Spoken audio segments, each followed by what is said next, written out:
আসসালামু আলাইকুম। আজকে আমি বানাবো মজাদার চিকেন ফ্রাই। তো মজাদার চিকেন ফ্রাই বানাতে আমি চিকেনগুলো স্লাইস করে কেটে নিয়েছি। তারপর আমি 1 চামচ আদা বাটা রসুন বাটা পেস্ট দিয়ে নিয়েছি।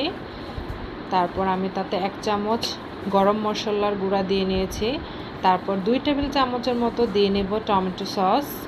তারপর আমার লেবু ছিল না, তাই আমি এতে ভিনেগার অ্যাড করেছি। ভিনেগার 1 টেবিল চামচের মতো দিয়ে নিয়েছি।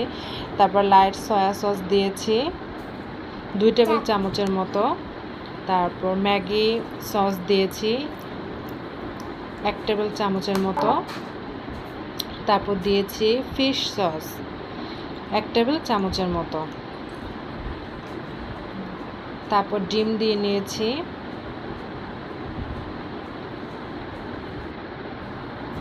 সাদা গোলমরিচ এবং কালো গোলমরিচের গুঁড়ো 1 টেবিল চামচ দিয়েছি।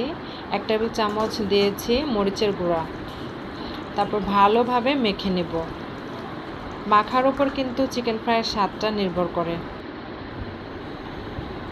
তারপর একটা বাটিতে আমি কর্নফ্লাওয়ার, ময়দা, লবণ এবং সাদা কালো গোলমরিচ দিয়ে ময়দাটা আমি রেডি করে নিয়েছিলাম। মেখে নিয়ে আমি চিকেন ফ্রাইগুলো দিয়ে দিলাম। চিকেন ফ্রাইগুলো কর্নফ্লাওয়ারে মেখে তারপর আমি গরম তেলে ভাজবো এখন।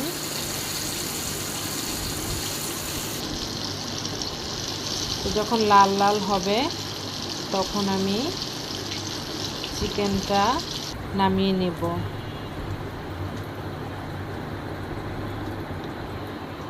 তো আপনাদের যদি আমার চিকেন ফ্রাই রেসিপিটা ভালো লেগে থাকে অবশ্যই আমাদের পেজে লাইক এবং ফলো দিয়ে আমাদের সাথেই থাকবেন। ধন্যবাদ।